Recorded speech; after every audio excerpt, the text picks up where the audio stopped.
disons que moi, l'itinéraire, j'en ai compris le principe assez tôt, hein. Comme qu'il y a un côté un peu grandeur et décadence, enfin, je dirais, il y a un peu l'ascension de Carlos et puis son déclin et sa déchéance, pour des raisons qui m'ont intéressé du fait qu'elles sont parallèles à l'histoire contemporaine, hein.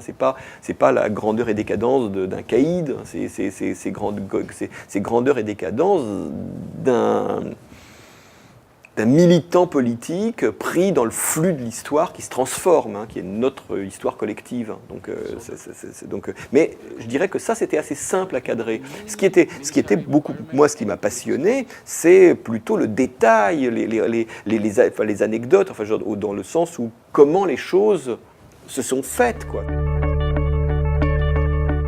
Ça pour moi, c'était la base même du film. C'est-à-dire que, si vous voulez, que Carlos n'existe pas. Enfin, je veux dire, Carlos, il y a un individu qui s'appelle Illich Ramirez Sanchez, et puis après, il y a une espèce de créature de Frankenstein médiatique, hein, qui s'appelle Carlos, qu'il a contribué à inventer, mais je pense qu'il n'imaginait pas jusqu'où elle irait. Je me suis rendu compte d'abord qu'on savait beaucoup plus de choses que ce que je croyais, et puis surtout que Illich Ramirez Sanchez, il est Carlos, mais il est aussi d'autres personnages. Il est un et multiple, et qu'au fond, la problématique n'était pas tellement d'avoir un point de vue sur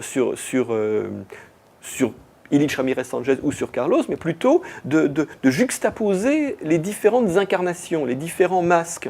Et c'est vraiment la combinaison, l'accumulation de ces masques qui finit par, au fond, révéler quelque chose, mais qui se révèle autant à moi qu'au spectateur du film.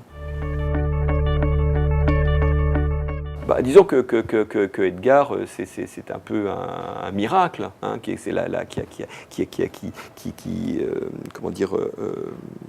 a permis, oui, que ce film existe.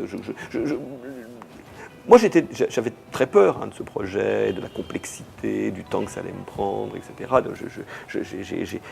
C'est pas un film où j'y suis allé, au théâtre. J'y suis allé quasiment par moments, en traînant les pieds, hein, en me disant ça va être c'est trop difficile, c'est trop d'emmerde, etc., etc., etc. Et puis, mais bon, et puis surtout, je me disais, qu'est-ce qui se passe si je ne trouve pas Carlos? C'est très difficile de trouver Carlos. Je veux dire, il est un Vénézuélien, il faut qu'il soit capable de porter un film de cette complexité-là, qu'il parle 4 langues, etc. Puis tout d'un coup, je rencontre Edgar Ramirez. Je me dis, bon là, je suis coincé, je vais être obligé de le faire, parce que tout d'un coup, j'ai trouvé Carlos, quoi.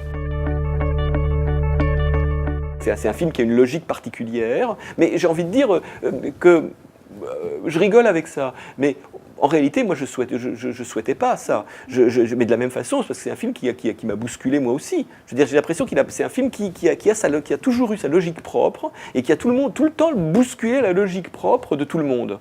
Et chaque fois qu'on a essayé de trouver des accommodements pour le rationaliser par rapport à tel ou tel paramètre, ça a toujours capoté instantanément, et on est toujours revenu à la logique du film qui a toujours été bizarrement une.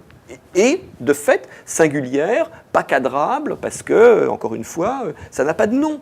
Je veux dire, Canal+, ils ont tamponné série dessus, parce qu'ils ont besoin de trouver une façon de le vendre, mais c'est pas une série, c'est même pas une mini-série, mais c'est un film de 5h30, tourné essentiellement en langue étrangère, avec des acteurs pas connus, quoi. Je veux dire, il n'y a rien à faire, c'est l'identité de ce film-là. Rien n'a jamais été simple, c'est un film qui a toujours